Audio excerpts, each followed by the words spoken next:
Provide होगा earthworms को, उन साइलेंट हीरोज को जो हमारी सॉइल में कंटिन्यूअसली वर्क करते हैं, काम करते हैं सॉइल की हेल्थ को इम्प्रूव करने में। क्योंकि ये सारा सॉइल के नीचे होता है काम, तो हम नहीं देख पाते और हम शायद इनको इतने अच्छे से नहीं समझते हैं, इनके बॉडी पार्ट्स को, इनका क्या रोल होता है, क्या फंक्शन होता है। अर्थवॉर्म्स हम जानते हैं दो तरीके से, मुख्य दो तरीके हैं जो हमारी सॉइल को मदद करते हैं इम्प्रूव करने में, उसकी क्वालिटी को।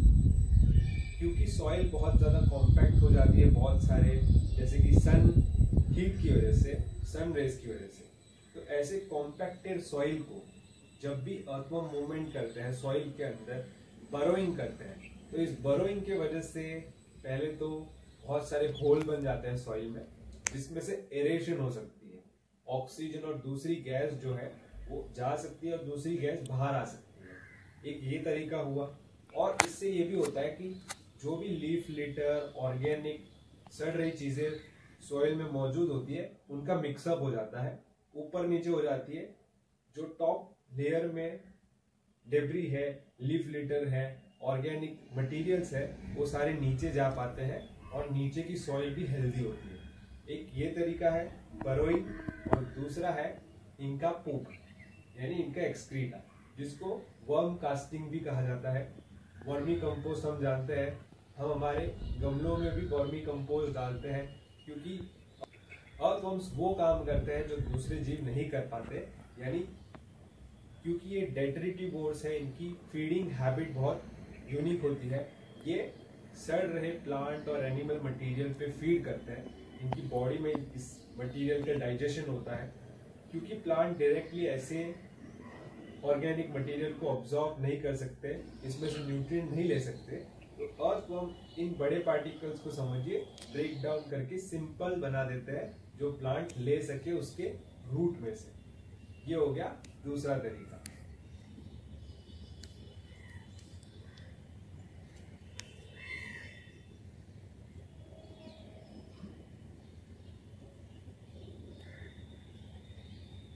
और तीसरा जो रोल है इनका कि ये एक प्रे है। बहुत सारे प्रेडेटर्स, खास तौर पे आपने देखा होगा, पक्षी जो है इन पे फीड करते हैं, इनको खाते हैं। उनके लिए ये बहुत ज़्यादा एक डिलीशियस और जूसी मील होता है। बहुत एंजॉय करते हैं अर्थवॉर्म्स को खाना, खास तौर पे बर्ड्स और दूसरे बहुत सारे जीव, बहुत सारे एनिमल्स।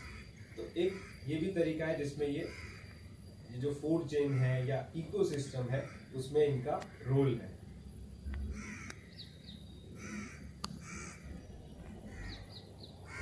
अर्थवॉर्म्स के इन रोल को, इनकी इंपॉर्टेंस को समझते हुए आज हम देखने वाले हैं, बहुत ही क्लोजली ऑब्जर्व करने वाले हैं अर्थवॉर्म की बॉडी। इनकी बॉडी आप देखिए बहुत यूनिक है, सारे वर्म्स यूनिक होते हैं, लेकिन ये देखिए इनकी सेगमेंटेड बॉडी है। ये सॉइल के अंदर रहते हैं, इनकी आंखें नहीं है, तो ये मूवमेंट कैसे करते हैं। बहुत सारी चीजें हैं जो आज हम जानने वाले हैं, खास तौर पर इनकी बॉडी पार्ट्स को लेकर, एनाटॉमी, इनकी लाइफ साइकिल, कैसे ये फीड करते हैं, कैसे रिप्रोडक्शन होता है, बहुत सारी चीजें।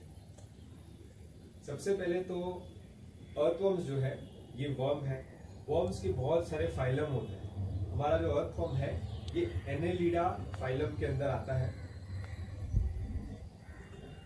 एनेलिडा फाइलम या ग्रुप के अंदर ऐसे इनवर्टिब्रेट्स या ऐसे वर्म्स आते हैं जिनकी सेगमेंटेड बॉडी होती है। अर्थवॉर्म्स जो स्पेसिफिकली क्लास को बिलोंग करते हैं वो है ओलिगोशेटा। स्पेशली ये बहुत ज्यादा इंपॉर्टेंट होते हैं सॉइल हेल्थ के लिए, इस क्लास के ऑर्गेनिजम्स।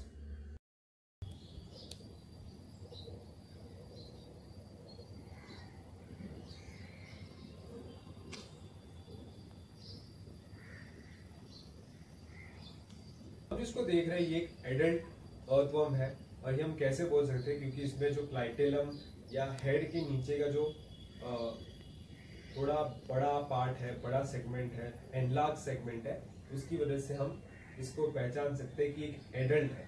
एडल्ट अर्थवॉर्म्स की ही हम स्पीसीज को आइडेंटिफाई कर सकते हैं या फिर इसके टाइप को समझ सकते हैं, क्योंकि जुवेनाइल जो है उसमें प्रॉपर पिगमेंटेशन, प्रॉपर ये जो क्लिटेलम है ये भी डेवलप नहीं होता है। तो जुवेनाइल को अगर आप देख रहे हैं तो आप ज्यादा कुछ समझ नहीं पाएंगे अर्थवॉर्म्स के बारे में। इसीलिए हमेशा आपको हिडन अर्थवर्म को ही देखना है अगर आपको इनको प्रॉपरली आइडेंटिफाई करना है या फिर इनकी बॉडी को समझना है।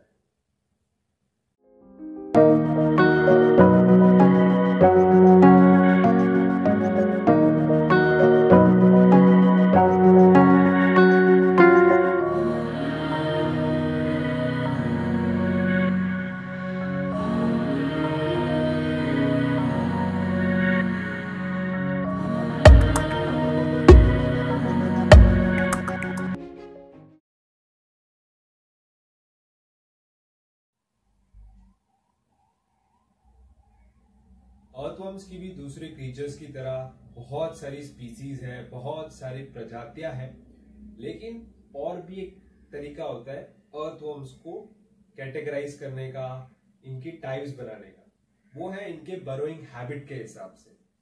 अर्थवर्म्स जिस हिसाब से खड्डा करते हैं जमीन में या जिस हिसाब से मूवमेंट करते हैं सॉइल के अंदर, उस हिसाब से अर्थवर्म्स को 3 टाइप्स में रखा जाता है। वो 3 टाइप्स अगर हम पहले देखें तो एपिजेक, एंडोजेक और एनेसिक, ये 3 टाइप होते हैं अर्थवर्म के बरोइंग हैबिट के हिसाब से। किस प्रकार से ये छेद करते हैं, मूवमेंट करते हैं सॉइल के अंदर, कितना डीप रहता है, इस हिसाब से इन अर्थवर्म्स को टाइप्स में रखा जाता है। हम जिसको देख रही है, ऐसा मुझे लगता है इसकी साइज को देखकर और इसके हॉरिजॉन्टल बरोइंग को देखकर कि ये एंडोजेइक अर्थवर्म है।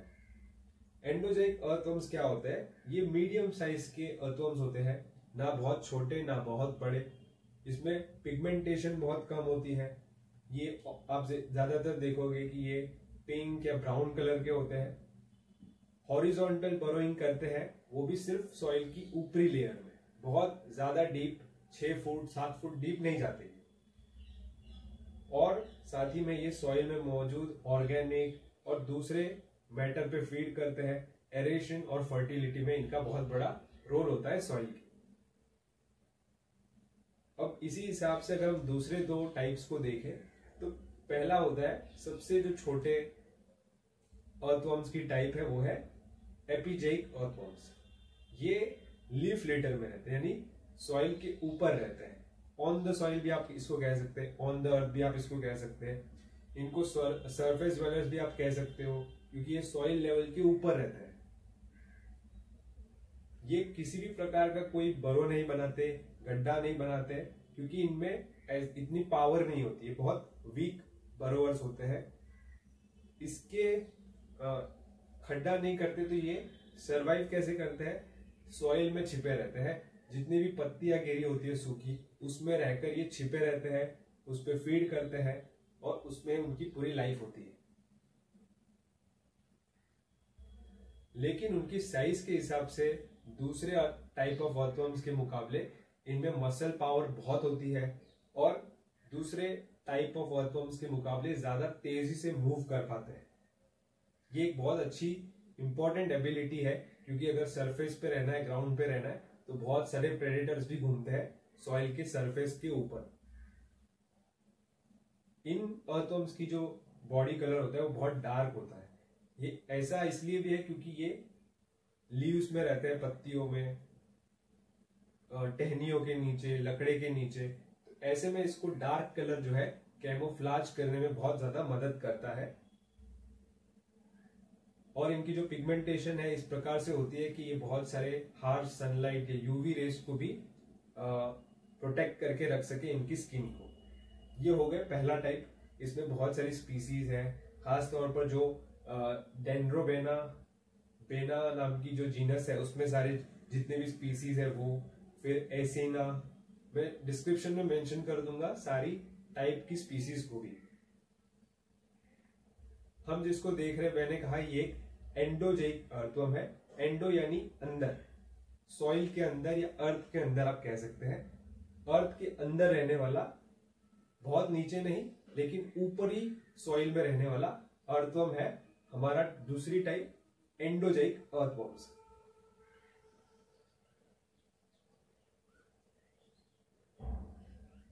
ये ज्यादातर सॉइल के अंदर ही रहते हैं, लेकिन अपीयरेंस इनकी होती है ग्राउंड सरफेस पे। जब भी आपने देखा होगा, क्योंकि अभी बारिश चल रही है तो मुझे ऐसे ही ये अर्थवर्म्स मिले हैं सारे, क्योंकि ये ग्राउंड सरफेस के बाहर आते हैं, सॉइल के बाहर आते हैं हैवी रेन के कारण। क्योंकि ये अर्थवर्म, जितने भी अर्थवर्म सॉइल के अंदर रहते हैं, इनके लिए सबसे बड़ा खतरा होता है ड्राई आउट हो जाने का। क्योंकि ग्राउंड के बाहर, सॉइल के बाहर टेम्परेचर बहुत ज्यादा होता है, मॉइस्चर नहीं होता, सन की लाइट बहुत हार्श होती है, तो ऐसे में ये ड्राई आउट हो सकते हैं। इसीलिए साल में ज्यादातर समय ये सॉइल के अंदर रहते हैं। लेकिन बरसात में, रेनी सीजन में, क्योंकि पानी भर जाता है सॉइल के अंदर और मॉइस्चर लेवल भी बहुत हाई होता है, इनको खतरा नहीं है सूरज की तेज किरणों का जो इनको सुखा दे, ड्राई आउट कर दे। क्योंकि बादल जो है सन को छुपाए रखते हैं ज्यादातर समय रेनी सीजन के दौरान। इसीलिए आप बरसात में बहुत सारे अर्थवर्म्स को बाहर आते देखोगे और ये बाहर बहुत देर तक रह सकते हैं।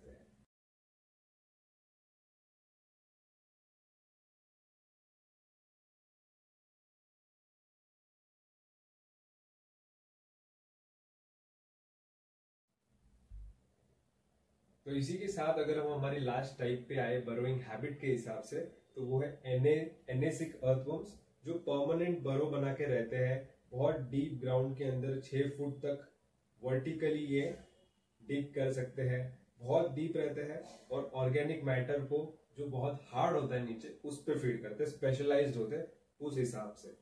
परमानेंट वर्टिकल बरोस वाले अर्थवर्म्स, ये तीनों में से सबसे बड़े भी होते हैं। अब आइए अर्थवर्म्स के क्या कैरेक्टरिस्टिक होते हैं, क्या फीचर्स होते हैं इनके बॉडी के, वो समझते हैं। सबसे पहले तो इनकी सेगमेंटेड बॉडी होती है और हर एक सेगमेंट जो है ब्रिसल्स के साथ, ब्रिसल्स मौजूद होते हैं हर एक सेगमेंट में, जिनको सेशे कहा जाता है। इनका जो सर है या एंटीरियर एंड है उसमें इनका माउथ होता है और इनका जो पोस्टीरियर एंड है वो इनकी टेल एंड होती है, जहाँ पर इनका एनस होता है। क्लिटेलम जो हम देख पा रहे हैं, जो थिकन या ग्लैंडुलर सेक्शन, वो सबसे इंपॉर्टेंट होता है इनके रिप्रोडक्शन में, वही पार्ट इन्वॉल्व होता है ज्यादा। अर्थवर्म्स की मूवमेंट की बात करें तो ये कॉन्ट्रैक्टिंग और रिलैक्सिंग, इस मोशन के कारण आगे या पीछे बढ़ पाते हैं। और बहुत सारे इनमें ऐसे लॉन्जिट्यूडनल सर्कुलर मसल्स मौजूद होते हैं पूरी इनकी बॉडी में। और साथ ही जो सेशे हर एक सेगमेंट में होते हैं वो इनको एंकर करने में मदद करते हैं और थोड़ा पुश देते हैं ताकि ये मूव कर सके। जब भी ये सॉइल या ऑर्गेनिक मैटर को इंजेस्ट कर लेते हैं, डाइजेशन उनके बॉडी में होती है और न्यूट्रिएंट रिच जो कास्ट है वो ये एक्सपेल कर देते हैं, जो सॉइल की हेल्थ को बढ़ाता है और प्लांट के रूट्स जो है इजीली इन न्यूट्रिएंट्स को ले सकते हैं। हम देख पा रहे हैं कि इनकी बहुत ही लंबी, पतली और सिलिंड्रिकल बॉडी होती है। इनकी लेंथ जो है बहुत वेरी करती है स्पीसीज के हिसाब से, टाइप के हिसाब से।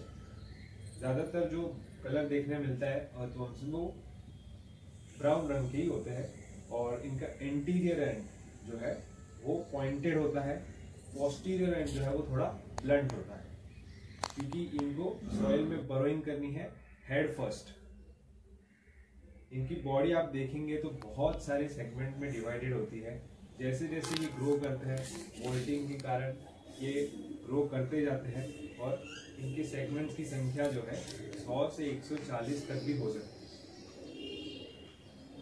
इनका जो आगे का भाग है, एंटीरियर मोस्ट सेगमेंट है, इसको कोस्टोमियम कहा जाता है। आप इसको इसका माउथ भी कह सकते हैं, जहाँ से ये फीड करता है। माउथ एक ऐसा एपेचर है जो उनके सबसे एंटीरियर एंड पे मौजूद होता है। इसको माउथ भी कहते हैं, आप इसको पेरिस्टोमियम भी कह सकते हैं, जो टेक्निकल टर्म है। सेशे जो मैंने कहा था कि इनके हर एक सेगमेंट में होता है, सिर्फ ये फर्स्ट और लास्ट सेगमेंट में ये सेशे मौजूद नहीं होते हैं। अर्थवर्म्स की बॉडी को आप जब भी ऑब्जर्व करेंगे, इनको समझना है तो आपको सेगमेंट वाइज ही इनकी बॉडी को समझना होता है, कि हर एक सेगमेंट में कुछ ना कुछ इनका इम्पोर्टेंट पार्ट मौजूद होता है। जैसे नॉर्मली जो क्लिटेलम है, जो रिप्रोडक्टिव ऑर्गन है इनका, जो ग्लैंडुलर बैंड होता है वो नॉर्मली या टिपिकली आप कहिए 14 सेगमेंट से 16वें सेगमेंट तक का होता है, और यहीं पर जो है ककून फॉर्म होता है रिप्रोडक्शन के बाद। फीमेल जेनिटल कोर 14 सेगमेंट में होता है। ये सारी चीजें अगर आपको ऑब्जर्व करनी है तो हमको उल्टा करना पड़ेगा, यानी इसके वेंट्रल साइड को देखना पड़ेगा माइक्रोस्कोप की मदद से या फिर किसी मैग्नीफाइंग ग्लास की मदद से। मेल जेनिटल जो कोर होता है वो 18वें सेगमेंट में मौजूद होता है। इस तरीके से सारे पार्ट जो है डिवाइडेड सेगमेंट वाइज मौजूद होते हैं अर्थवर्म्स के बॉडी में। ये अपने फूड को जो है अपने फेरिंग्स की मदद से सक कर लेते हैं, और जो ईसोफेगल ग्लैंड्स होते हैं वो सैलिसाइड नाम का कुछ सब्सटेंस सिक्रेट करते हैं, जिससे जो सॉइल की एसिडिटी है वो न्यूट्रलाइज हो सके। फिर ये फूड को इंजेस्ट कर लेते हैं, और इनके गिजर्ट्स में कुछ सॉइल के पार्टिकल्स मौजूद होते हैं जो ग्राइंडिंग में मदद करते हैं फूड। इससे जो इंटेस्टाइन है इस फूड को ऑब्जर्व कर सके, और जो अनडाइजेस्टेड फूड है हम जानते हैं एनस की मदद से बाहर आ जाता है, जो वर्म कास्ट कहलाता है।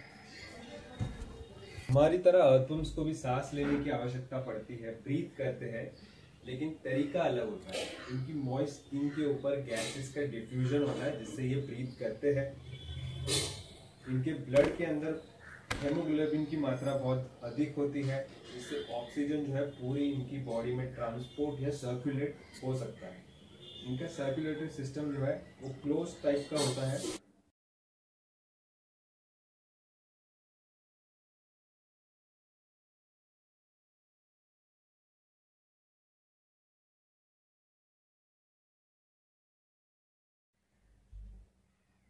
और तो उसके पास सेंस ऑर्गन्स तो नहीं होते हैं, लेकिन ये लाइट की इंटेंसिटी को सेंस कर पाता है। जो इनके अपर स्किन के ऊपर कुछ छोटे लाइट सेंसिटिव सेल्स होते हैं जिनसे ये ऐसा कर पाते हैं, और इसके साथ साथ ये वाइब्रेशंस को भी सेंस कर लेते हैं, केमिकल्स को सेंस करते हैं। हम जैसे जैसे अर्थवर्म्स को ऑब्जर्व कर रहे हैं, आप देखिए कैसे इसकी अंड्यूलेटिंग मूवमेंट है। ये इसलिए है क्योंकि ऑल्टरनेटली ये कॉन्ट्रैक्शन और रिलैक्सेशन करते हैं। इनके पूरे सर्कुलर और लॉन्जिट्यूडनल जो मसल्स होती है उसका हर एक सेगमेंट में ऐसा होता है, तब ये मूवमेंट हमको ऐसी देखने मिलती है।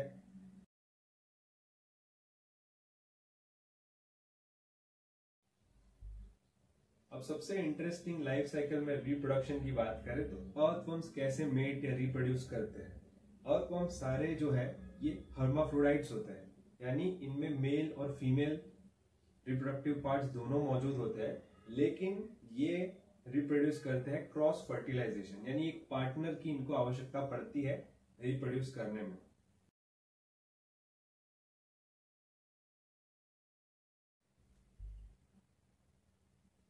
अर्थवर्म्स एक फ्लूइड सेक्रेट करते हैं जिसको कोलोमिक फ्लूइड कहा जाता है, जो इनको अंडरग्राउंड मूव करने में और मॉइस्ट रहने में मदद करता है।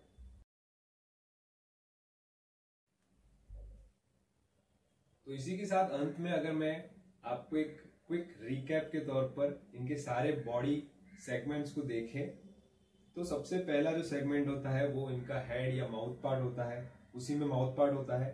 फिर सेकेंड और थर्ड सेगमेंट में बकल कैविटी मौजूद होती है, थर्ड से फोर्थ सेगमेंट में फेरिंग्स, फिफ्थ से सिक्स सेवन सेगमेंट में एसोफेगस, 8 से 9 सेगमेंट में गिजर्ड, 9 10 से 14 सेगमेंट तक इनका स्टमक हो सकता है, 15 से लास्ट सेगमेंट तक इनकी इंटेस्टाइन, लेकिन लास्ट जो है वो एनस होता है। हमेशा एनस जो है लास्ट सेगमेंट और हेड जो है ये इनका फर्स्ट सेगमेंट। ऐसे इनकी पूरी बॉडी जो है बॉडी पार्ट्स मौजूद होते हैं हर सेगमेंट के अंदर। ये था आज का वीडियो जहां पर हमने एनाटॉमी को समझा अर्थवर्म्स की, क्योंकि बहुत कम बाहर आते हैं तो क्लोजली ऑब्जर्व करना बनता है, क्योंकि ये हमारी सॉइल के लिए, सॉइल की हेल्थ के लिए, सॉइल की फर्टिलिटी के लिए बहुत इंपॉर्टेंट है। जैसे जैसे ये बरो करते हैं तो एरेशन और वाटर अब्जॉर्प्शन बढ़ जाता है, प्लांट के रूट्स डीपली पेनिट्रेट कर पाते हैं, और इनकी वर्म कास्टिंग्स तो बहुत ज्यादा इसमें न्यूट्रिएंट्स मौजूद होते हैं, मिनरल्स होते हैं, जैसे कि नाइट्रेट, कैल्शियम, मैग्नीशियम, पोटेशियम, बहुत सारे, हमस जो प्लांट्स की ग्रोथ के लिए बहुत एसेंशियल होता है वो भी ये बढ़ा देता है। साथ ही जब ये इनकी डेथ होती है, इनका डिकम्पोजिशन होता है, तो सॉइल में मौजूद दूसरे मेसोफोना के लिए ये फूड बन जाते हैं। टोड्स, फ्रॉग, बर्ड सब इन पे फीड करते हैं। तो ये पूरे इकोसिस्टम में बहुत ज्यादा बेनिफिशियल होते हैं अर्थवॉर्म्स।